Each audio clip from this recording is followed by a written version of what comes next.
Hello, hello mga katigang. Pananghalian na.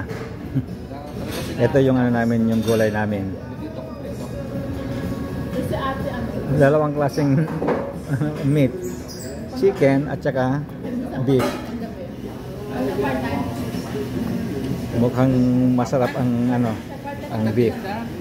Ayan, parang masarap. At saka yung kain namin ay yung paborito kong pasta.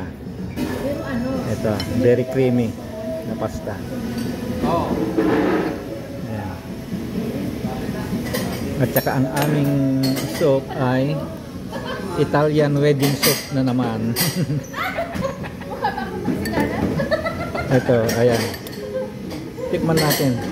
Kasi yung Italian wedding soup, alam ko may ano eh, may parang sagu-sagu na maliliit na puti. Ito wala eh. Masarap din, kaya lang talagang meron ganito, yung parang bola-bola. At saka yung aking panulak ay patikim ng pinya, pineapple juice. Okay, doki mga katigang. Respetaran tayo ato in sa Canada.